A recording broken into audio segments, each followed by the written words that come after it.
سلام.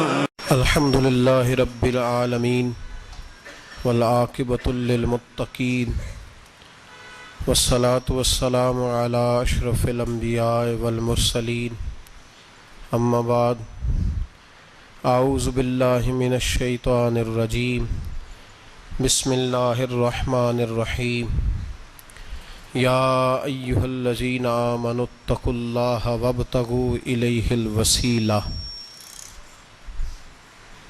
صدق اللہ العظیم وصدق رسولہ النبی الکریم. ان اللہ وملائکتہ یصلون علی النبی یا ایہا الذین آمنوا صلوا علیہ وسلموا تسلیما. الصلاۃ والسلام علیک یا سیدی یا رسول اللہ وعلی آلک واصحابک یا سیدی یا حبیب اللہ. الصلاۃ والسلام علیک یا سیدی یا نبی اللہ وعلی آلک واصحابک یا سیدی یا نور اللہ. اللہم صلی علی سیدنا و مولانا محمد معدن الجود والکرم وآلہ وصحبہ وبارک وسلم. تمام تعریفیں اللہ تبارک و تعالی جل مجدہ الکریم کے لیے. ہر قسم کے درود و سلام نبی رحمت سید عالم صلی اللہ تعالی علیہ وسلم کی ذات والا صفات کے لیے. حمد و صلات کے بعد سورۃ المائدہ کی آیت نمبر 35. یہ قرآن مجید کا چھٹا پارہ ہے. اللہ تبارک و تعالی نے ارشاد فرمایا یا ایھا الذین آمنوا اتقوا اللہ، اے ایمان والو اللہ سے ڈرو. وابتغوا الیہ الوسیلہ، اور اس کے رستے میں کوئی وسیلہ تلاش کرو. اس کے رستے میں کوئی وسیلہ تلاش کرو، اور وسیلہ تلاش کرنے کے بعد کیا کرو؟ وجاہدوا فی سبیلہ، پھر اس کے رستے میں جد و جہد کرو. لعلکم تفلحون، اس امید پر کہ تم فلاح پا جاؤ. تین باتیں اللہ تبارک و تعالی نے کامیابی کے لیے ارشاد فرمائی. پھر سنیے، سورۃ المائدہ ہے، آیت نمبر 35 ہے، چھٹا پارہ ہے. فرمایا اے ایمان والو اللہ سے ڈرو. ایک بات، اس کے رستے میں وسیلہ تلاش کرو. دو باتیں. پھر تیسرے نمبر پہ ارشاد فرمایا اب جد و جہد کرو، اب کوشش کرو اللہ کے رستے میں. ہوگا کیا کہ اللہ تمہیں کامیابی عطا فرمائے گا، تم فلاح پا جاؤ گے. وسیلہ اللہ تبارک و تعالیٰ کے قرب کو حاصل کرنے کے ذریعے کے نام کو کہتے ہیں. ایسی چیز جو اللہ کے قریب کر دے، اللہ کی رحمت کے قریب کر دے، اسے وسیلہ کہا جاتا ہے. ہر نیک عمل اللہ کے رستے میں وسیلہ ہے. نماز بھی وسیلہ ہے، رشتہ داروں سے اچھا سلوک کرنا بھی وسیلہ ہے، صلہ رحمی کرنا بھی وسیلہ ہے، صدقات و خیرات کرنا بھی وسیلہ ہے، سچ بولنا بھی وسیلہ ہے. اللہ تبارک و تعالیٰ کی رضا والا ہر کام کرنا وسیلہ ہے. فرض بھی وسیلہ ہے، نفل بھی وسیلہ ہے. اگر اعمال اللہ کی بارگاہ میں وسیلہ ہیں تو اللہ کے اولیاء بھی اللہ کی طرف وسیلہ ہیں، اہل بیت بھی وسیلہ ہیں، صحابہ بھی وسیلہ ہیں. اور رب کریم کی بارگاہ میں سب سے بڑا وسیلہ رسول پاک کی ذات والا صفات ہے. سب سے بڑا وسیلہ حضور کی ذات، سب سے بڑا وسیلہ ہے. سب سے بڑا وسیلہ اللہ تبارک و تعالیٰ کے محبوب کی ذات ہے. یاد رکھیے گا، مظفر وارسی کہا کرتے تھے کہ چلے نہ ایمان دو قدم بھی اگر تیرا ہم سفر نہ ٹھہرے. یا رسول اللہ، اگر آپ کو ساتھ نہ لوں تو میرے ایمان کی گاڑی 2 قدم بھی نہیں چل سکتی. اور حضور قبر، حشر، آخرت تو وسیلہ علیحدہ چیز ہے نا. میں تو زندگی کے شب و روز گزارنے کے لیے آپ کا محتاج ہوں. آپ کے بغیر، آپ کی سنت و شریعت کے بغیر میری زندگی بھی نہیں گزرتی. کہنے لگے چلے نہ ایمان 2 قدم بھی اگر تیرا ہم سفر نہ ٹھہرے، اور تیرا وسیلہ دیا نہ جائے تو زندگی معتبر نہ ٹھہرے. اور لبوں پہ ایاک نستعین ہے، پر میرا اس حقیقت پہ بھی یقین ہے اگر تیرے واسطے سے مانگوں کوئی دعا بے اثر نہ ٹھہرے. نبی پاک بھی وسیلہ ہیں، نیک اعمال بھی وسیلہ ہیں. 2-3 قسم کے گروہ پیدا ہو گئے ہیں امت مسلمہ میں. یہ وابتغوا الیہ الوسیلہ کے تحت شاہ ولی اللہ صاحب محدث دہلوی رحمۃ اللہ تعالی علیہ جو امت مسلمہ کے متفقہ امام ہیں، تمام مسالک جن کا احترام کرتے ہیں، شاہ ولی اللہ صاحب نے لکھا ہے کہ وابتغوا الیہ الوسیلہ سے مراد یہ ہے کہ اللہ فرماتا ہے اکیلے نہ آ جانا، کسی مرشد کامل کا دامن تھام کے آنا، ایسے اکیلا نہ آ جانا کہ تیرا کوئی وارث ہی نہ ہو، کسی کا دامن تھام۔ اب دو تین جماعتیں پیدا ہو گئیں، ایک سرے سے قائل ہی نہیں وسیلے کے، وہ کہتے ہیں جی نماز کا وسیلہ دے لو، روزے کا وسیلہ دے لو، حج کا وسیلہ دے لو، نبی پاک کا نہ دینا۔ وہ خدا کے بندو، نماز کا وسیلہ دینا درست ہے، میں نے شروع میں کہا کہ یہ بھی وسیلہ ہے، لیکن نماز پتہ نہیں قبول ہے کہ نہیں قبول۔ روزے کا وسیلہ دینا درست ہے پر پتہ نہیں وہ قبول ہے کہ نہیں۔ حج کا وسیلہ دینا حرج نہیں، دینا چاہیے، لیکن پتہ نہیں ہمارے حج ٹوٹے پھوٹے ہیں، قبول ہیں کہ اس رسول کا وسیلہ کیوں نہ دیں جو ہر حال میں اللہ کی بارگاہ میں قبول ہی ہے، ہر حال میں اللہ کی بارگاہ میں۔ بلکہ اعلیٰ حضرت فرماتے ہیں باخدا خدا کا یہی ہے در، نہیں اور کوئی مفر مکر، جو وہاں سے ہو یہیں آ کے ہو، جو یہاں نہیں تو وہاں نہیں۔ تو یاد رکھیے گا نبی پاک کا وسیلہ سب سے معتبر وسیلہ ہے۔ اب لوگ اس جھگڑے میں پڑ گئے اور جتنی جتنی تعلیم عام ہوتی جاتی ہے لوگ دروازے رسول سے دور ہوتے چلے جا رہے ہیں، بجائے اس کے کہ محبت رسول بڑھتی، نبی پاک کا قرب بڑھتا، اور ہم بھی بادشاہ لوگ ہیں، جس مرضی کی بات ہم سننی شروع کر دیتے ہیں۔ اور خدا کے بندو سنو، زندگی نبی پاک کے بغیر نہیں گزر رہی تو قبر حشر میں حضور کے بغیر کامیابی کیسے ہوگی؟ یاد رکھیں اور سمجھیں اس بات کو، اور اپنے عقیدے کو پہاڑ سے زیادہ تگڑا بنائیں۔ اس میں کوئی شک نہیں کہ نیک اعمال بھی وسیلہ ہیں، پر بھائی مجھے تو اپنی نماز پر اعتبار نہیں، اس لیے کہ میں خلوص سے پڑھتا ہی نہیں، کئی جگہوں پہ کمی محسوس ہوتی ہے، کئی جگہوں پہ نقص محسوس ہوتے ہیں، روزے رکھے ہیں، ہمیشہ سے رکھ رہے ہیں، لیکن کوئی ایسا مان اور بھروسہ نہیں کہ بخشوائیں گے۔ حج اللہ تبارک و تعالیٰ توفیق دیتا ہے، ان لوگ جاتے ہیں، ہمیں بھی اللہ نے موقع دیا، ہم بھی گئے ہیں، دعا فرمائیں اللہ بار بار بلائے، لیکن گزارش یہ ہے میرے بھائی سمجھ لیں کہ یہ چیزیں ہمارے لیے ہماری نظر میں کرتے ہیں، اللہ تبارک و تعالیٰ انہیں سبب رحمت بنائے گا، لیکن ہمیں اس پر کوئی مان، کوئی تکبر، ہاں اگر بھروسہ ہے تو ذات رسالت مآب پہ بھروسہ ہے، نہ تیگو تیر پہ تکیے، نہ خنجر پر، نہ بھالے پر، بھروسہ ہے تو ایک سادی سی کالی کملی والے پر، نبی پاک صلی اللہ علیہ وسلم کی ذات پر۔ اب لوگ خشک زندگی گزارنا چاہتے ہیں، خشک سی نماز، اور بس جی بس نماز روزہ سیدھا کرو، یہ ہمیں کہاں لگایا جا رہا ہے، ہم خود بھی آگے نہیں جانا چاہتے، حالانکہ ہم نے وسیلے بنائے ہوئے ہیں۔ کئی لوگوں نے ایم پی اے وسیلہ رکھا ہوا ہے، ایم این اے وسیلہ رکھا ہوا ہے، یار 15-20 وسیلہ رکھے ہوئے ہیں، بلکہ امیر لوگوں سے سلام دعا رکھی ہوئی ہے، کس لیے؟ روز دعوتیں پکتی ہیں ہوٹلوں میں، یہ سارے وسیلے ہم نے بنائے ہوئے ہیں۔ عجیب معاملہ ہے، دنیا داروں سے وسیلے ہیں لیکن رب کریم کے بندوں سے ہم نے تعلقات نہیں رکھے۔ مزارات پہ جانا، اولیاء کی بارگاہ میں جانا، رب کریم کے بندوں سے پیار کرنا، صحابہ سے محبت کرنا، اہل بیت سے پیار کرنا، نبی پاک پہ درود پڑھنا، دنیا داری کا ہمیں پتہ ہے ہم نے کیسے بیچ میں سے بچ کے نکلنا ہے، ہمیں کس چیز کی حاجت ہے، دعوت پہ بلانا ہے تو کس کس کو چھانٹی کر کے بلانا، یہ سارا ہمیں پتہ ہے۔ جب شادی ولیمے کے اور سالگرہ کے اور عقیقے کے کارڈ لکھے جا رہے ہوتے ہیں تو پتہ ہوتا ہے اس کو رہنے دو، اس کو آنے دو، اس کو مس کر دو، اس کے بغیر گزارا نہیں، ان وسیلوں کا سارا پتہ ہے۔ اللہ رسول کے وسیلے کی بات آتی ہے تو ہم بھی فتویٰ پوچھنے چلے جاتے ہیں، ہم بھی تفصیلات پوچھتے ہیں، ادھر ادھر نہ جا، یاد رکھ بغیر مصطفیٰ کے تیرا کوئی کام نہیں چل سکتا، بغیر نبی پاک کے تیری زندگی گزر سکتی، سوال ہی نہیں پیدا ہوتا۔ یہ وسیلہ ضائع نہ کر بیٹھنا، ایسے کسی کی بات میں نہ آ جانا، یہ ایمان ہے، یہ ایقان ہے، یہ لذت ہے، یہ حسن ہے، یہ سرمایہ ہے، کسی جگہ اس میں کوتاہی نہ کر لینا، ایک ذرہ برابر تیرے دل میں نقص نہ واقع ہو جائے۔ یاد رکھنا نیک اعمال بھی وسیلہ ہے، اللہ کرے کہ ہمارے عمل ایسے ہوں کہ اللہ کی بارگاہ میں قبول کیے جائیں، اللہ کرے کہ ہمارے عمل ایسے، اعمال کا وسیلہ دینا 100% جائز ہے، اس میں کوئی گنجائش نہیں۔ حدیث پاک سنیے، میرے رسول پاک سید عالم صلی اللہ علیہ وسلم نے فرمایا بنی اسرائیل کے 3 لوگ تھے، نیک آدمی تھے، سفر پہ جا رہے تھے تو بارش تیز آ گئی، صحیح بخاری کی حدیث ہے، تیز بارش آئی، ایک غار میں پناہ لی بارش سے بچنے کے لیے، اچانک طوفان آیا تو ایک پتھر لڑک کر غار کے منہ کے آگے گر گیا، اندھیرا چھا گیا اندر، اندھیرا، طوفان ہے، پریشانی ہے۔ میرے حبیب پاک علیہ السلام فرماتے ہیں جب اندھیرا دم گھٹنے لگا، اندھیرا ہونے لگا، پریشان ہونے لگے، ایک بولا، کہنے لگا اگر زندگی میں کوئی نیک کام کیا ہے تو اس کو یاد کر کے دعا مانگو، اللہ کرے ہم سے کوئی نیک کام ہو جائے۔ جو ہوتے ہیں اس میں بھی ریاکاری ہوتی ہے، اس میں بھی ملاوٹ ہوتی، کوئی نیک کیا ہے تو دعا مانگ لو۔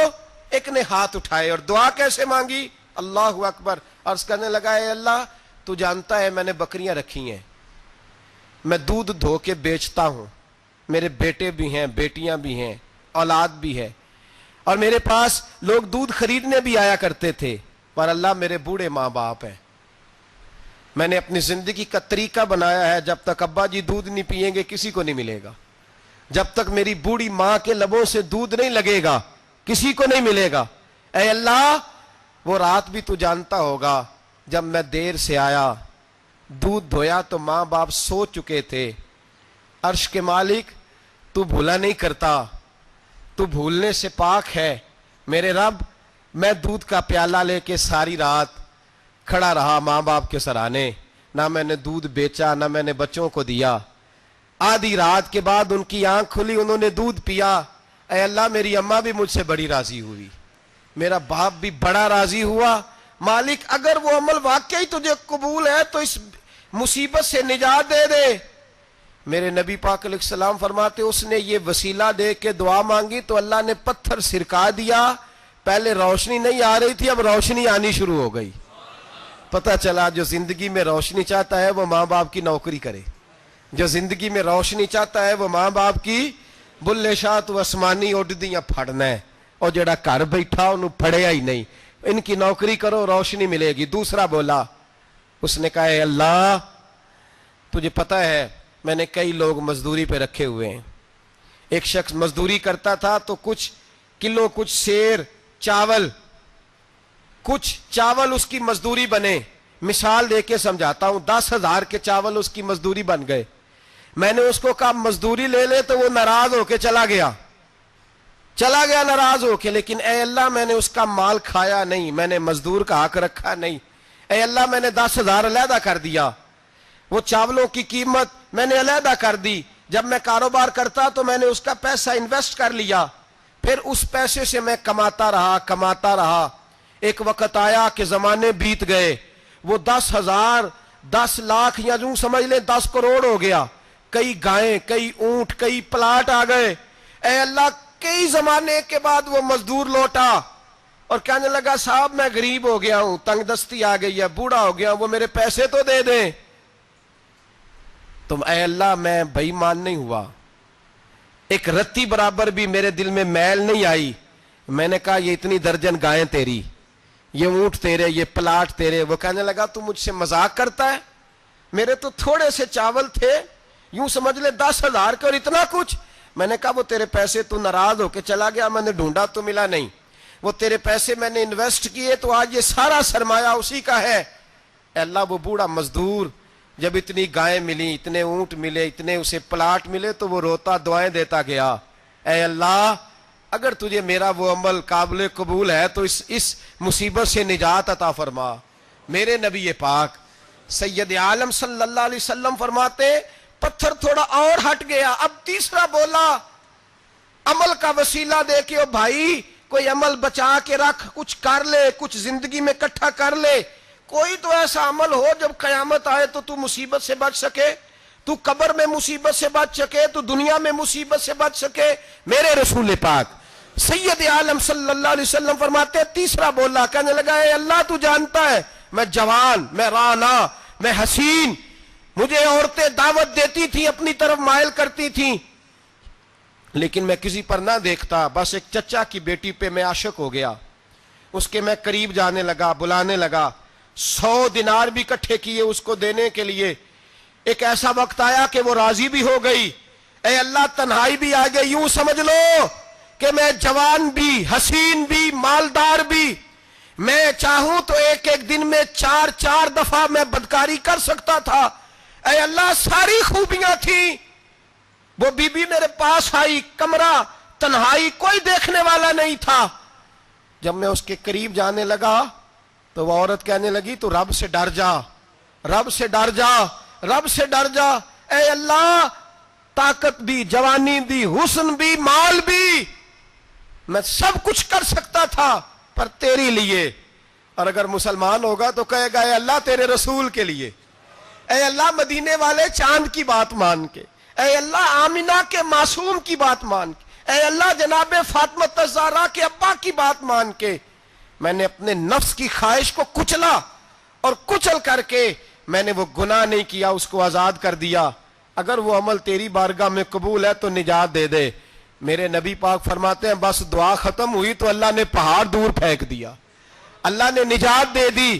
اللہ کرے میری ملت کے جوان کو بھی یہ نیکی نصیب ہو جائے، اللہ کرے ماں باپ کی خدمت کرنے والے بن جائے، اللہ کرے ہم مزدوروں کا حق دینے والے بن جائیں، اللہ کرے ہم بے ایمانی دھوکے بازی کو چھوڑ دیں۔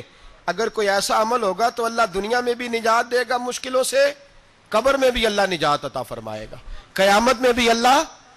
عمل کا وسیلہ دینا رب کی بارگاہ میں جائز ہے، بولیے اللہ کے ناموں کا وسیلہ دینا جائز ہے۔ کوئی بھی عبادت اگر خلوص کے ساتھ کی جائے، میرے نبی پاک نے فرمایا فرض نماز پڑھ کے تو جو دعا بھی مانگے گا رب تیری قبول فرما لے گا۔ فرض نماز پڑھ کے تو دو دعا بھی مانگے گا اللہ تیری، اس کا مطلب ہے اعمال کی برکت سے اللہ دعائیں قبول کرتا ہے، اللہ دعائیں قبول۔ بس پھر وہی دعا کرتا ہوں اللہ ہمیں خلوص والے عمل کی توفیق عطا فرما۔ اچھا اگر یہ والا وسیلہ جائز ہے تو بتائیے نبی پاک کا وسیلہ جائز نہیں؟ عمل میں تو کوئی کوتاہی ہو سکتی ہے لیکن حضور کی وجاہت میں کوئی کوتاہی ہو سکتی، نبی پاک کی رحمت میں کوئی کمی ہو سکتی۔ ادھر سنو ایک پہلو ذرا گہرائی سے، ایک بات عقیدے کی اس کو یاد رکھنا، اللہ کو کوئی بندہ نا مجبور نہیں کر سکتا کہ ہم نے نبی پاک کو لا کے کھڑا کر دیا ہے تو اللہ مجبور نہیں ہو گیا، یہ سمجھ لیں۔ اللہ مجبور ہے، ایک مجبور ہوتا ہے، ایک پیار ہوتا ہے، ان دونوں چیزوں میں اللہ کو اپنے رسول سے پیار ہے۔ نبی پاک فرماتے ہیں میں دعا کرنے گیا اے اللہ میری امت پہ قحط نہ آئے، اللہ نے فرمایا حبیب نہیں آئے گا۔ اے اللہ میری امت کے چہرے نہ بدلیں، گناہ کریں تو مسخ نہ ہو، حبیب نہیں بدلیں گے۔ حضور فرماتے ہیں میں نے ہاتھ اٹھایا کہ اللہ یہ آپس میں لڑے نہ، توجہ کرنا جملوں پہ، اے اللہ یہ آپس میں لڑے نہ۔ اللہ یہ بھی کہہ سکتا تھا حبیب یہ نہیں قبول کرنی دعا، اللہ بے نیاز ہے نا، چاہے قبول کرے اور چاہے، توجہ کرو غور کرو بات پہ، اللہ چاہے تو قبول کرے چاہے تو، اے اللہ میری امت لڑے نہ، تو یہ نہیں فرمایا حبیب قبول نہیں کرتا، کہ محبوب یہ دعا مجھ سے مانگ ہی نہ، اے حبیب تو دعا مانگ، تو مانگے میں قبول نہ کروں یہ ہو نہیں سکتا، اس طرح کر یہ دعا مجھ سے۔ نبی پاک نے منافقین کے لیے دعا کرنی چاہیے کہ اے اللہ، اے مولا تو مہربانی فرما، اے اللہ کرم فرما، منافقین کو بھی بخش دے۔ تو میرے رسول پاک علیہ السلام فرماتے ہیں رب کریم نے مجھے منع کیا، اے محبوب یہ والی دعا، یہ دعا ہی نہ مانگ، یہ دعا۔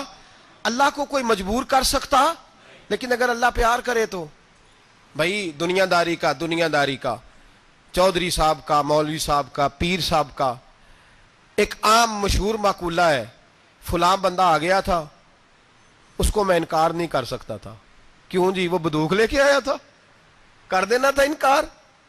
فلاں آدمی آ گیا تھا پھر میں اس کو انکار، اور فلاں بندے کو ساتھ لے آیا تھا اس کو انکار ہو سکتا، کیوں جی؟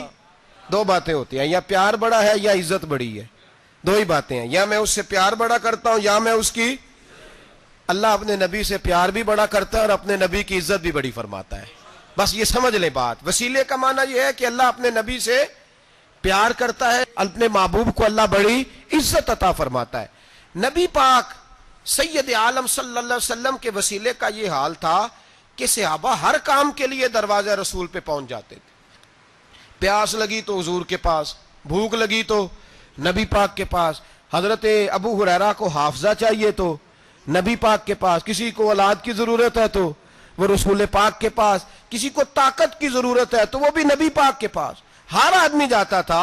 انہیں پتا تھا دیتا خدا ہی ہے پر وسیلہ مصطفیٰ دیتا ہے صلی اللہ علیہ، اور حضور نے فرمایا انما انا قاسم، بخاری مسلم ہے، فرمایا میں تو بانٹنے والا ہوں، میں قاسم ہوں، میں قاسم ہوں، واللہ یؤتی، ہاں عطا کرنے والا اللہ ہے، میں قاسم ہوں اور دینے والا اللہ ہے۔ صحابہ ہمیشہ نبی پاک کے واسطے سے دعا مانگتے، انہیں پتا تھا اگر تیرے واسطے سے مانگوں تو کوئی دعا بے اثر نہ ٹھہرے۔ ترمذی شریف، ابن ماجہ، دیگر تمام کتب میں، امام احمد نے اپنی مسند میں نقل کیا، حضرت عثمان ابن حنیف کہتے ہیں میں نبی پاک کے پاس بیٹھا تھا تو ایک نابینا صحابی آئے، عرض کرنے لگے یا رسول اللہ صلی اللہ علیہ وسلم میں نابینا ہوں، میرے لیے دعا کریں، اللہ مجھے آنکھیں عطا فرمائے، دعا کریں۔ اب حضور نے پتہ کیا کہا؟ نبی پاک نے فرمایا دو باتیں ہیں، یا تو صبر کر لے یا میں دعا کر دیتا ہوں، صبر کرے گا تو اللہ جنت دے گا، یا تو صبر کر لے یا میں۔ صحابی بڑے پیارے تھے، کہنے لگے یا رسول اللہ جنت تو اللہ اپنے فضل سے دے گا ہی، میں نے نہیں صبر کرنا، مجھے آنکھیں چاہیے، اور پھر یہاں آ کے صبر کروں، این خزانے کے پاس جا کے صبر کروں، حضور میں نہیں صبر کرتا، اب دعا کریں۔ تو نبی پاک نے دعا سکھائی، فرمایا دو نفل پڑھ جا کے اور دو نفل پڑھ کے میرے وسیلے سے دعا کر۔ کیا کر؟ اللہ سے کہہ کہ اے اللہ میں تیرے پاس تیرے رسول کا وسیلہ لے کے آیا ہوں، اور پھر کہنا یا محمد انی توجہت علیک، کہنا ہے محمد صلی اللہ علیہ وسلم میں آپ کے وسیلے سے اللہ کی بارگاہ میں حاضر ہوں، اور پھر اللہ سے کہنا کہ اے اللہ تو اپنے نبی کی سفارش میرے حق میں قبول فرما۔ کون سکھا رہا ہے؟ بولیے کس کو؟ بولیے۔ کہا جا میرے وسیلے سے جا کے دعا کر۔ حضرت عثمان کہتے ہیں وہ چلے گئے، دو نفل پڑھے، حضور کے وسیلے سے دعا مانگی۔ فرماتے ہیں وہ چلے گئے پر ہم کوئی نہیں گئے۔ آپ کیوں نہیں گئے؟ تو صحابہ کا نظریہ بتاتا ہے کہ وہ گئے اس لیے نہیں کہ ہم حضور کا معجزہ دیکھ کے ہی جائیں گے، کہتے ہیں ہم گئے نہیں۔ تھوڑی دیر گزری تو وہ صحابی جو اندھے گئے تھے جب واپس آئے ہیں تو اللہ نے انہیں آنکھیں عطا فرما دی۔ گئے تھے تو نابینا تھے، آئے تو بینا ہے۔ میرے نبی پاک صلی اللہ علیہ وسلم کا توسل، حضور کا وسیلہ خود حضور نے سکھایا ہے، خود نبی پاک نے، اور صحابہ کرام علیہم رضوان اس مزاج پر پورے عامل تھے۔ حضرت عمر فاروق صحابہ میں ایک دانشور شخصیت کا نام ہے، علم کے لحاظ سے، عمل کے لحاظ سے، بصیرت کے لحاظ سے، تقوی کے لحاظ، ایک بڑی انفرادی اور منفرد شخصیت ہے۔ حضرت عمر کے زمانے میں قحط پڑ گیا، بارش نہیں ہوتی، حالات بڑے دگرگوں ہیں، پریشانی ہے۔ لوگ سیدنا فاروق اعظم سے پوچھتے ہیں حضور اب کیا بنے گا؟ جو میں نے پہلے حدیث آپ کی خدمت میں عرض کی وہ ترمذی اور ابن ماجہ سے، اب جو حضرت عمر کی روایت عرض کر رہا ہوں یہ صحیح بخاری میں موجود ہے۔ حضرت عمر فاروق رضی اللہ تعالیٰ عنہ کا زمانہ مبارکہ، قلت آ گئی، قحط آ گیا، بارش شدید ہے، صحابہ پریشان ہے۔ جناب عمر فاروق رضی اللہ تعالیٰ عنہ سے کہتے ہیں حضور کرنا کیا ہے؟ حضرت عمر پہلے تو خاموش رہے، پھر حضور کے چچا جناب عباس کو بلایا، کوئی بات نہیں کی، جناب عباس کا بازو پکڑا اور کھلے میدان میں لے گئے۔ حضرت عمر دعا کرتے ہیں اور پوری امت کو دعا کا طریقہ بتلاتے ہیں۔ حضرت عمر کہتے ہیں اگر قبول کرانی ہے تو یہ طریقہ اختیار کرو، اگر اللہ کی بارگاہ میں دعاؤں کو مستجاب کرانا ہے تو یہ رنگ ہے جو امت مسلمہ کو میں سکھا رہا ہوں۔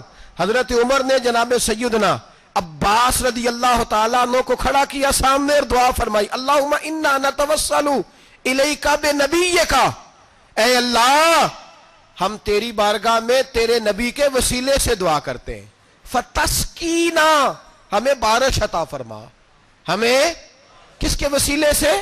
حضور۔ اور پھر کہا اللہم انا نتوسلک بام نبیک، اے اللہ ہم نے اپنے نبی کے چچا کے وسیلے سے بارش عطا فرما، اے اللہ ہمیں اپنے رسول کے چچا کے وسیلے سے، حضرت عباس کے وسیلے سے بارش دے۔ صحابہ کہتے ہیں جب ہم گئے تھے دعا مانگنے تو خشک سالی تھی، اور جب گھروں کو آ رہے تھے تو ہمارے کپڑے بارش سے بھیگ چکے تھے۔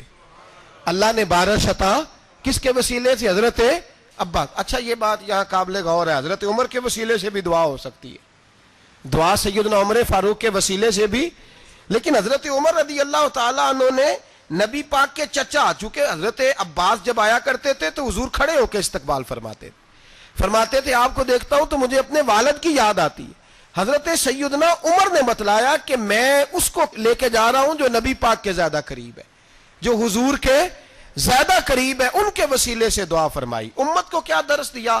فرمایا جو بھی حضور کے قریب ہو اس کے وسیلے سے دعا کرو، اللہ تمہیں آسانیاں نصیب فرمائے گا۔ اب ہمارا حال یہ ہے، انتشار ہی انتشار ہے، اختلاف ہی اختلاف، شک کی شک ہے، پریشانی پریشانی، واضح حدیثیں موجود ہیں۔ میں آج ایک صاحب کو پڑھ رہا تھا، پتہ نہیں لوگ کیوں پریشانی کا شکار ہیں، کیوں لوگ اس آزمائش کا شکار ہیں، کہتے ہیں جی وسیلہ نہیں دینا چاہیے، سیدھا سیدھا نیک عمل کرو۔ او میرے بھائی، میں نے کہا کہ اللہ کسی وسیلے کا محتاج، اللہ محتاج نہیں، لیکن اس کی عادت ہے وہ وسیلے کو پسند فرماتا ہے۔ باریک بات مشکل ہوتی ہے لیکن موٹی بات تو سمجھ میں آنی چاہیے نا۔ کوئی شخص ایسا ہے جسے اللہ نے بغیر ماں باپ کے وسیلے کے پیدا کر دیا ہو، حالانکہ اللہ پیدا کرنے پہ قادر، حضرت آدم کو کیا ہے نا، حضرت حوا کو، جناب عیسیٰ علیہ السلام کو بغیر باپ کے پیدا، لیکن یہ اس کی عادت، وہ جب پیدا کرتا ہے تو ماں باپ کے وسیلے سے پیدا کرتا ہے، پھر جب روزی دیتا ہے تو پھر بھی کسی نہ کسی، کیا اس نے حکم دے دیا؟ روزی کون دیتا ہے؟ تو اللہ کا یہ حکم ہے کہ کنڈی لگا کے اندر پنکھا چلا کے سوئے رہو، روزی پہنچ جائے گی؟ کہتا اٹھ، کوئی سبب پیدا کر، باہر نکل، محنت کر، وسیلہ بنا۔ جو آدمی کہتا ہے جی میں کپڑے سی بھی خود لیتا ہوں، استری بھی کر لیتا ہوں، دھو بھی لیتا ہوں، اس سے سوال یہ ہے کہ بنا بھی لیتے ہو؟ اس کا مطلب ہے اللہ نے بندوں کو بندوں کا محتاج، بندوں کے لیے بندوں کا وسیلہ اللہ نے رکھا ہے۔ ہماری یہ موٹی سی بات بھی عقل میں نہیں آتی، موٹی سی بات بھی کہتا ہے جی نہیں ڈائریکٹ، او خدا کے بندے تھوڑا غور کر، دیتا اللہ ہی ہے اور دے گا بھی اللہ ہی، لیکن جو ذرائع، جو وسیلے، جو سبب اللہ نے ہمارے لیے مقرر کیے ہیں، ہم اس سبب کا انکار کر سکتے؟ شفا کون دیتا ہے؟ دوائی لینے کس کے پاس جاتے ہو؟ تو آپ اس طرح کریں نا، چپ کر کے گھر بیٹھیں، تسبیح پڑھیں، یا شافی الامراض، یا شافی الامراض، او شفا دینے والے، او شفا دینے والے، سارا دن جی وظیفہ پڑھیں، شفا کون دے گا؟ تو وظیفہ پڑھو چپ کر کے، دوائی لینے کیوں گئے ہو؟ لیکن اللہ کے حبیب کا ہی فرمان ہے کہ بیمار ہو جاؤ تو دوائی بھی کھاؤ، پرہیز بھی کرو۔ یہ سارے فرمان ہمیں بتاتے ہیں کہ وسیلہ لینا، وسیلہ دینا، یہ تو اللہ تبارک و تعالیٰ کا طریقہ مبارکہ ہے۔ لوگ اتنی سی بات کو نہیں سمجھتے، اور قرآن نے واضح طور پہ کہہ دیا وَابْتَغُوا إِلَيْهِ الْوَسِيلَةَ، اور سورہ بقرہ گھر جا کے کھولنا، آیت نمبر 99، 80 اور 9، 99 آیت پڑھنا۔ کفار نے، یہودیوں نے نبی پاک کی علامتیں پڑھ لی تھی تورات، زبور اور انجیل میں۔ اللہ کا قرآن کہتا ہے وَكَانُوا مِن قَبْلُ يَسْتَفْتِحُونَ عَلَى الَّذِينَ كَفَرُوا، فرمایا جب میرے نبی نہیں آئے تھے تو یہ یہودی میرے رسول کے وسیلے سے اللہ سے فتح مانگا کرتے تھے، اور جب یہ رسول کا وسیلہ دیتے تھے تو اللہ انہیں فتح عطا فرماتا تھا۔ امام حاکم نے مستدرک میں لکھا ہے، اور امام حاکم انہی شرطوں پر حدیثیں بیان کرتے ہیں جن شرطوں پر امام بخاری اور مسلم بیان کرتے ہیں۔ امام حاکم کہتے ہیں کہ نبی پاک صلی اللہ تعالی علیہ وآلہ وسلم کے وسیلے سے ہر چیز اللہ عطا کرتا ہے۔ جناب آدم علیہ السلام زمین پہ تشریف لائے تو 300 سال نگاہ اٹھا کے آسمان کی طرف نہیں دیکھا، شرم آتی ہے مجھ سے غلطی ہو گئی، اور پھر روتے رہے 300 سال، پھر اللہ فرماتے فَتَلَقَّى آدَمُ مِن رَبِّهِ کلمات، پھر اللہ نے جناب آدم کو کچھ کلمے سکھائے جس کی برکت سے توبہ قبول کی۔ وہ کلمے کیا تھے؟ امام حاکم فرماتے ہیں وہ کلمے یہ تھے کہ جناب آدم کے دل میں اللہ نے ایک دن بات ڈالی، خود بات ڈالی اللہ نے دل میں۔ حضرت آدم کہنے لگے اے اللہ، جب میں نے آنکھ کھولی تھی تو جنت کے دروازے پہ میں نے لکھا ہوا دیکھا تھا لا الہ الا اللہ محمد الرسول اللہ صلی اللہ علیہ، جنت کے ہر پتے پر، درخت پر میں نے لکھا دیکھا تھا لا الہ الا اللہ محمد الرسول اللہ۔ تو جناب آدم کہنے لگے اے اللہ، وہ جو رسول جن کا نام تو نے جگہ جگہ لکھا ہے ان کے وسیلے سے ہی میری توبہ قبول فرما۔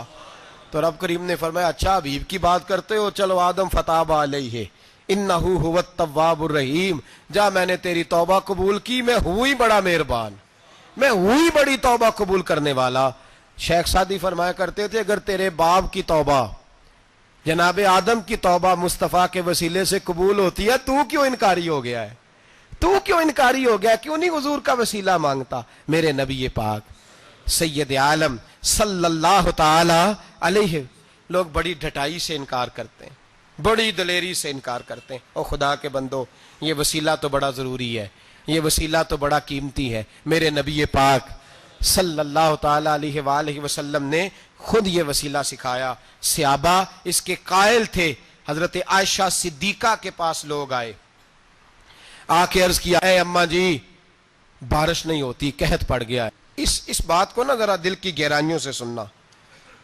مسجد نبوی ہے، مسجد نبوی کے ساتھ ادھر دیکھیے گا ذرا، یہ مسجد ہے، مسجد کے ساتھ حضور کی قبر ہے، ساتھ حضرت عائشہ کا حجرہ ہے، پہلے حضرت عائشہ پھر حضور کا روزہ، پھر آگے بولتے جائیے آگے کیا ہے؟ چاہیے تھا نا سیدھے مسجد جاتے، حضرت عائشہ کے پاس آئے۔ توجہ کرنا میری بات۔ کہا اماں جی بارش نہیں ہوتی، کیا کریں؟ اماں جی نے مسجد نہیں بھیجا، کہنے لگی اس طرح کرو، حضور کے دروازے پہ جاؤ اور جا کے نا نبی پاک جہاں دفن ہے وہاں تھوڑی سی نا جو حضور کے سر والی جگہ ہے نا قبر پہ، وہ چھت تھوڑی سی کھول دو، چھت کھول دو۔ صحابہ کہتے ہم گئے جہاں حضور کی قبر انور تھی، حضور آرام فرماتے، سرانے والی سائڈ سے تھوڑی سی چھت کھولی، ابھی کھولی تھی اللہ نے فوراً بارش عطا فرما دی، فوراً۔ کہتے ہیں جب بارش ہوئی تو ہم مسجد میں شکرانے کے نفل پڑھنے چلے گئے، حضرت عائشہ کے وسیلے پہ، روضہ رسول پہ، اور روضہ رسول کے وسیلے سے اللہ کی یہ طریقہ تو ہمیں صحابہ سکھا رہے ہیں۔ خدا خدا کا یہی ہے در، نہیں اور کوئی مفر مکر، جو وہاں سے ہو یہیں آ کے ہو، جو یہاں نہیں تو وہاں نہیں۔ صحابہ تو دروازے رسول پہ جا رہے ہیں، ایک بار نہیں بار بار جا رہے ہیں، تو اکڑ کے پھر رہا ہے، اکڑ کے پھر رہا ہے۔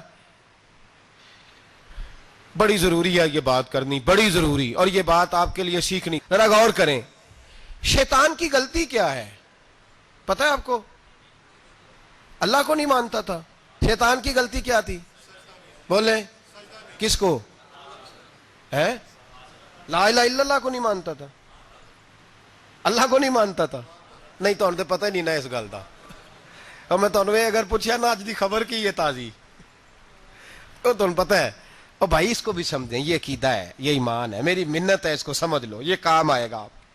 یہاں عجیب رٹا ہے، یہاں لوگ معاذ اللہ تبارک و تعالی اللہ کا نام لے کے در رسول سے دور کر رہے ہیں۔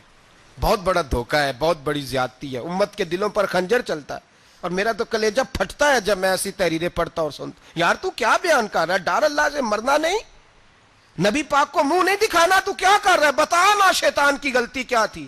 وہ تو صاف ستھری بات کر رہا تھا، یا اللہ ایک نہیں تو لاکھ سجدہ کرا میں تجھے کرتا ہوں۔ اللہ نے فرمایا ادھر آنا، میرے محبوب کو سجدہ کر۔ کہنے لگا نہیں کرتا، فرمایا فخرج فإنک رجیم، نکل جا تو لعنتی ہے۔ جو حضرت آدم کو وسیلہ نہ مانے وہ لعنتی ہے، اور جو روضہ رسول پہ کھڑا ہو کے کہے میں نبی کو وسیلہ نہیں مانتا، جو دروازے رسول پہ پہنچ کے کہے میں نبی پاک کو وسیلہ نہیں مانتا، جو مصطفیٰ کے وسیلہ ہونے کا انکار کرے، تو کہتا ہے کہ دنیا میں وسیلہ نہیں مانتا۔ اللہ تو قیامت کے دن بھی کہتا ہے جو مصطفیٰ کے پاس سے ہو کے آئیں گے میں بخش دوں گا۔ شفاعتی لأہل الکبائر من امتی، حضور فرماتے ہیں موٹے موٹے گناہگار آتے جائیں گے، کالی کملی کے نیچے چھپاتا جاؤں گا، جنت میں بھیجتا جاؤں گا۔ وہاں قیامت میں تیری معافی نہیں ہو رہی، تو یہاں نہیں مان رہا۔ بریلی کے امام فرماتے ہیں آج لے ان کی پناہ، آج مدد مانگ ان سے، کل نہ مانیں گے قیامت میں اگر۔ اور دیکھ تو کہتا ہے میری نمازیں، میرے روزے، میری زکاتیں، میرا جہاد کام آئے گا۔ سن، حضرت عبد الرحمن ابن عوف صحابہ میں سے تگڑا آدمی، اتنا بڑا شخص، اتنا بڑا آدمی کہ جس کے پیچھے میرے رسول نے نماز ادا فرمائی ہے، اتنا بڑا شخص، ہر جہاد میں سب سے پہلے، سب سے امیر تھے، صدقات خیرات بڑھ بڑھ کے دیتے تھے، ساری نیکیاں ہیں۔ ایک بی بی نبی پاک کے لیے ایک قمیض بنا کے لائی، ایک حدیث یہ ہے، یہ بخاری مسلم ہے، ایک حدیث یہ ہے کہ چادر بنا کے لائی، چادر بنا کے لائی، بڑے اچھے نگار نکالے، دروازہ رسول پہ آئی، حضور میری قبول کر لیں۔ نبی پاک نے چادر اوڑی، اگرچہ ان کا نام شارحین نے لکھا ہے، صحیح حدیث میں صرف ایک صحابی کے لفظ ہے۔ شارحین کہتے ہیں کہ وہ عبد الرحمن ابن عوف تھے، چلو یار کوئی اور بھی تھے تو صحابی تو تھے نا، صحابی سے زیادہ تو نیک عمل ہم نہیں نہ کر سکتے، وہ صحابی تھے یا حضرت عبد الرحمن ابن عوف تھے۔ آئے آ کے کہنے لگے یا رسول اللہ بڑی پیاری لگ رہی ہے آپ کو چادر. حضور بنانے والے نے تو بڑی بنائی تھی، پر جب آپ پہ آئی ہے پھر تو نور نالا نور ہی ہو گئی ہے. حضور بڑی پیاری، کیا بات ہے کیا بات ہے. مکھ چند بدر شاہ شانی ہے، متھے چمک دی لاٹ نورانی ہے، کالی زلف تے اکھ مستانی ہے، مخمور اکھی ہیں مد بھریاں. سبحان اللہ سبحان اللہ سبحان اللہ. ما اجمل کا ما اکمل کا. اور جو آخر میں بات کی وہ بڑی بڑی منفرد ہے. کتھے مہر علی تے کتھے تیری ثنا، مشتاق اکھی کتھے جاڑیاں. پھر کہنے لگے کوئی مثل نہ ڈھولن دی، تو چپ کر مہر علی ایتھے جا نہیں بولن دی. تو چپ کر مہر علی ایتھے جا نہیں. لم جاتی نظیر کا فی نظر مثلے، تو نشد پیدا جانا ایتھے جا نہیں بولن دی. جناب عبد الرحمن حضور کیا بات ہے. والضحیٰ واللیل اذا سجا. حبیب کیا بات ہے. حضور نے فرمایا تجھے اچھی لگ رہی ہے؟ کہا حضور بڑی اچھی لگ رہی ہے. قربان جاؤں، کون دیتا ہے دینے کو منہ چاہیے، دینے والا ہے سچا ہمارا نبی. حضور نے فوراً چادر اتاری. کہا عبد الرحمن لے لو. دے کے حضور چلے گئے. صحابہ گرد کٹھے ہوئے. محفل کا رنگ ہی بدل گیا. تھوڑی دیر پہلے مسکراہٹ تھی. ایک صحابی غصے سے بولے، کہنے لگے عبد الرحمن یار تو تگڑا بندہ ہے، تو چاہے تو ابھی باہر جا کے 100 چادر اس طرح کی خریدے. حضور تو کسی کی قبول ہی نہیں کرتے، بڑی مشکل سے کسی کی چیز لیتے ہیں، غریب کا خیال رکھتے ہیں. حضور نے قبول کر لی تھی تو عجیب آدمی ہے، تو نے مانگ لی، یہ خیال نہیں آیا. پہلے مسکراہٹیں تھیں جب حضور اور جناب عبد الرحمن، اب سنجیدگی آئی. اب سنجیدگی کے فوراً بعد جب صحابی نے سوال کیا تو محفل میں آنسو آ گئے. حضرت عبد الرحمن رو پڑے. نمازیں بھی ہیں، جہاد بھی ہے، پر فخر نہیں کسی بات پہ، رو پڑے. کہنے لگے او بیلیا تیرا کیا خیال ہے، میں نے اوڑھنے کے لیے لی ہے، پہننے کے لیے لی ہے؟ فرمانے لگے نہیں، اللہ کی عزت کی قسم میں نے تو اس لیے لی ہے جب مروں گا تو گھر والوں کو کہوں گا مجھے نبی پاک کی چادر میں کفن دینا. اٹھانا بخاری پڑھنا، حضور کی چادر میں کفن دینا، اس لیے کہ مجھے پتا ہے جب مصطفیٰ کی چادر اوڑھ کے جاؤں گا تو اللہ بے حساب ہی بخشش فرما دے گا. تو نبی پاک کے وسیلے کا قائل نہیں، یہاں چادر کی بات ہو رہی.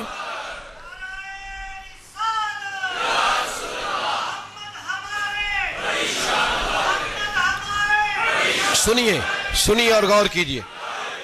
حضرت مولا علی شیر خدا رضی اللہ، ان کی اماں نے نا حضور سے بڑا پیار کیا.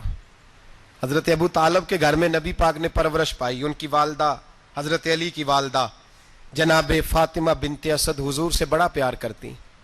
صحابہ کہتے ہیں اس دن حضور بڑا روئے جس دن حضرت فاطمہ نے مدینے میں انتقال فرمایا. فاطمہ بنت اسد جناب علی کی والدہ فرماتے ہیں جب خبر ملی کہ حضرت علی کی والدہ وصال کر گئی تو حضور رونے لگے. فرمایا وہ علی کی نہیں، وہ تو میری ماں تھی، میری اماں تھی. امام ابو نعیم نے لکھا ہے، کہتے ہیں حضور نے فرمایا جب میری اماں کو غسل دینے لگو نا، کفن پہنانے سے پہلے مجھ سے پوچھ لینا. صحابہ کہتے ہیں کفن دینے سے پہلے عورتیں آئیں، حضور کیا کرنا ہے؟ نبی پاک اندر گئے، جو قمیض پہنی ہوئی تھی وہ اتار کے دی. فرمایا چٹے رنگ کا سفید رنگ کا کفن نہ دینا، میرا کرتا پہناؤ میری اماں کو. حضور نے کفن دیا. حضرت ابو ذر غفاری فرماتے ہیں جب جنازہ پڑھ لیا نا تو نبی پاک فرمانے لگے قبر صحیح بنائی ہے تم نے؟ حضور صحیح بنائی ہے. فرمایا نہیں لگتا نہیں. فرماتے ہیں یہ کہتے کہتے میرے نبی قبر میں اتر گئے، میری آنکھیں برس پڑی.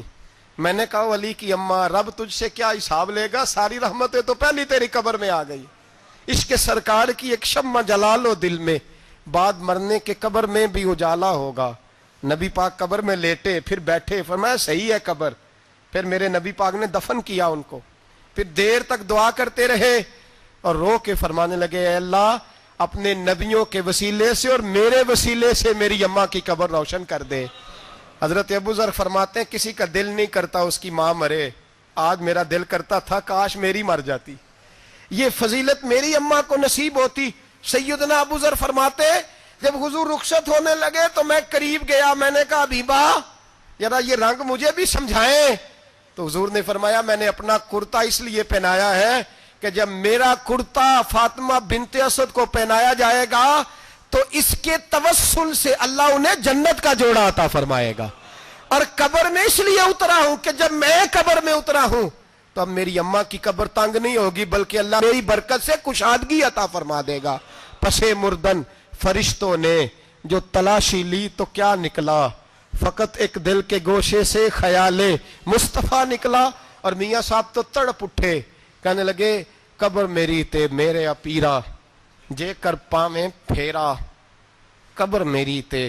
چلو زندگی میں بھی دعا رہی، زندگی میں بھی دعا رہی کہ تو آئے، میں کو جیتے میرا دل بر سونا، کیوں کر اس نو بھاواں وہ ویڑے میرے وڑدا نہ ہی، میں پئی لکھ وسیلے پاواں۔ میں نے زندگی میں بھی کہا وہ نہیں آیا، کی سی جے درد بن کے آ جاندو، نہیں آیا۔ میاں صاحب کہتے ہیں میری قبر میں بھی یہ دعا رہی، قبر میری تے میرے اب پیرا جے کر پاویں پھیرا، قبر میری تے میرے اب پیرا جے کر پاویں پھیرا، قبر دے وچوں ہڈیاں اٹھ کے مجرا کر سن تیرا۔ تو آ تو صحیح، میرے رسول پاک سید عالم صلی اللہ علیہ وسلم خود قبر میں لیٹ گئے۔ او بھائی یہ وسیلہ اتنا پیارا، یہ وسیلہ حضرت ابو ذر فرماتے ہیں دل کرتا تھا یہاں میری اماں ہوتی، اتنی کرم نوازیاں، اتنی بندہ نوازیاں، اتنی رحمتیں۔ حضور نے خود حضرت زینب نبی پاک کی صاحبزادی بڑی بیٹی کا وصال ہوا، حضور اس دن بھی بڑا روئے اور فرمایا جب میری بیٹی کو غسل دے لو تو پہلے مجھے بتانا، کفن نہ دینا۔ صحابہ کہتے ہیں حاضر ہوئے، یا رسول اللہ بی بی صاحبہ کو غسل دے لیا، کیا کرنا ہے؟ تو حضور نے اس دن بھی کرتا اتار کے دیا، فرمایا میری قمیض میں میری۔ او بھائی یہ وسیلہ نہیں، یہ تجھے وسیلہ۔ ایک صحابی حضرت ابو معذورہ، شریعت میں کندھے تک بال رکھنا جائز ہے، اس صحابی کے اتنے لمبے بال تھے کہ جب وہ بیٹھتے تھے تو نیچے دب جاتے تھے۔ لوگوں نے منع کیا کٹواتا کیوں نہیں؟ فرمانے لگے نہیں کٹوانے۔ کہا کیوں؟ فرمانے لگے قبر میں لے کے جانے، قبر میں۔ کہا کیوں؟ فرمایا ان بالوں پہ ایک دفعہ نبی پاک نے ہاتھ رکھا تھا، حضور نے دست مبارک رکھا تھا، میں ساتھ للہد میں عشق رخ شاہ کا داغ لے کے چلے، ہم نے اندھیری رات سنی تھی چراغ۔ عبداللہ بن عتیق صحابی ہیں، حضور نے گستاخ قتل کرنے بھیجا، انعام دیے۔ انتقال کا وقت آیا تو بچوں کو بلایا، کہنے لگے یہ ایک ڈنڈا ہے، عصا ہے، جب مروں تو میری قبر میں رکھنا۔ کہا ابا جی سنا نہیں کبھی کسی نے ڈنڈا قبر میں رکھا ہو، عصا آپ کی قبر میں کیوں رکھے؟ فرمایا بیٹا تمہیں پتہ نہیں، یہ معمولی نہیں، یہ وہ ہے جو میرے رسول نے مجھے دیا تھا، یہ میری قبر میں، قبر میری تے میرے اب پیرا جے کر پاویں پھیرا، قبر دے وچوں ہڈیاں اٹھ کے مجرا کن سن تیرا۔ پسے مردن فرشتوں نے جو تلاشی لی تو کیا نکلا، فقط ایک دل کے گوشے سے خیال حضرت انس بن مالک کہتے ہیں مر جاؤں تو حضور کے منہ مبارک میری زبان کے نیچے رکھ دینا۔ حضرت امیر معاویہ فرماتے ہیں میرے پاس حضور کے ناخن ہے، جب میں مروں تو میرے کفن میں رکھ دینا۔ میرے اعلیٰ حضرت فرماتے ہیں ہمارے پاس کوئی شے نہیں، کوئی شے نہیں، نہ ہمارے پاس حضور کے بال مبارک، ہم کم نصیبوں کے پاس، ہم غریبوں کے پاس نہ منہ مبارک، تو حضور آپ کے پاس کیا ہے؟ فرمانے لگے لحد میں عشق رخ شاہ کا داغ لے کے چلے، کہنے لگے کلیجہ پھاڑ کے دیکھو اندر دل پہ میں نے نبی کا نام جو لکھا ہوا ہے۔ لحد میں عشق رخ شاہ کا داغ لے کے چلے، ہم نے اندھیری رات سنی تھی چراغ لے کے چلے۔ حضور کا نبی پاک صلی اللہ علیہ وسلم کا وسیلہ جو ہے، اس موضوع پر ہی بولتے جانے کو دل کر رہا ہے، لیکن اس عنوان کو ختم بھی کرنا ہے۔ ایک ہے حضور کا وسیلہ، ایک ہے اولیاء کا وسیلہ۔ یہ بات بھی 2-4 منٹ میں سمجھ لیں۔ صحیح بخاری مسلم میں میرے نبی پاک نے فرمایا ہے، حضور فرماتے ہیں لوگ جہاد کرنے جائیں گے، ایک زمانہ آئے گا میرے بعد لوگ جہاد کریں گے، پوچھا جائے گا تم میں کوئی صحابی ہے؟ کہا جائے گا ہے، تو نبی پاک فرماتے ہیں صحابی کی وجہ سے اللہ فتح عطا فرما دے گا۔ گویا ولی کا وسیلہ دینا۔ حضور فرماتے ہیں پھر لوگ جہاد کرنے جائیں گے تو پوچھا جائے گا مسلمانوں سے تم میں کوئی صحابی ہے؟ کہیں گے کوئی نہیں۔ کہا کوئی تابعی ہو صحابی کو دیکھنے والا؟ کہا جائے گا ایک ہے، تو فرمایا اس تابعی کی برکت سے اللہ فتح عطا فرما دے گا۔ نبی پاک فرماتے ہیں بخاری مسلم کے لفظ ہے، پھر پوچھا جائے گا لوگ جہاد کرنے جائیں گے، کوئی صحابی ہے کوئی نہیں، کوئی تابعی ہو کوئی نہیں، کوئی صحابی کو دیکھنے والے کو دیکھنے والا تبع تابعی ہو، ایک تبع تابعی ہے تو نبی پاک فرماتے ہیں اس کی برکت سے ہی اللہ فتح عطا فرما دے گا۔ مشکات میں بخاری میں موجود ہے، نبی پاک فرماتے ہیں یہ جو اللہ تم پہ بارشیں برساتا ہے، تمہیں رزق دیتا ہے، یہ تمہارے ضعیف لوگوں کے وسیلے سے اللہ دیتا ہے، یہ کمزوروں کے وسیلے سے دیتا ہے۔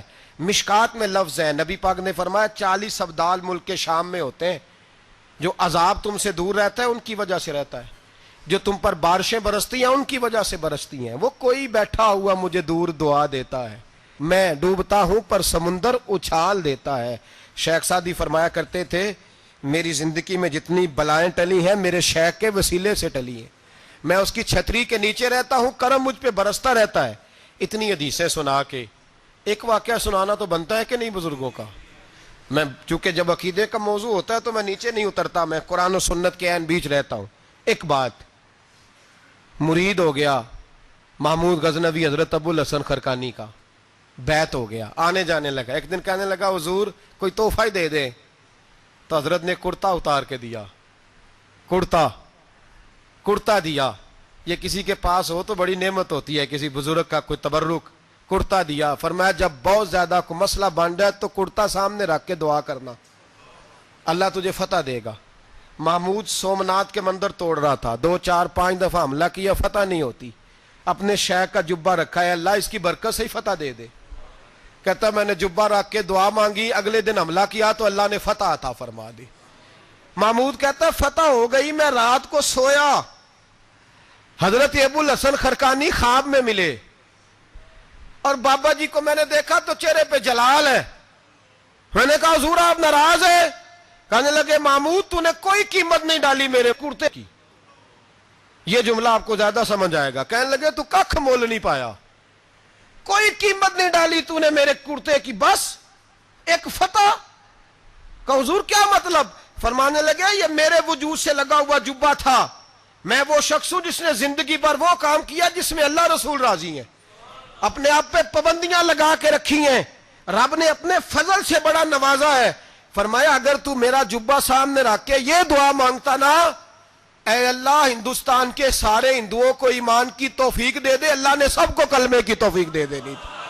تو نے کیا قیمت ڈالی میرے جبے کی؟ تر دامنی پہ شیخ ہماری نہ جائیے، ہم دامن نچوڑ دیں تو فرشتے وضو کرے، اور فرشتے بھی کرتے ہیں تعظیم میری، فدا ہو کہ ان پر یہ عزت ملی ہے۔ اللہ تبارک و تعالیٰ اپنے بندوں کو طاقتیں دیتا ہے۔ مسئلہ یہ ہے آج بہت سارے لوگ تو انکار کرنے لگے ہیں، اور ہم جو اہل ہیں، ہمارا جن کا عقیدہ ہے، جنہیں اللہ نے خوش عقیدگی عطا فرمائی ہے، وہ بھی بہانوں کا شکار ہیں، بہانوں کا شکار ہیں، کر لیتے ہیں، دیکھ لیتے ہیں۔ اللہ والوں سے دوستی لگائیں، ان کا قرب اختیار کریں، ہر دعا ہر التجا نبی پاک کا وسیلہ شامل حال رہنا چاہیے۔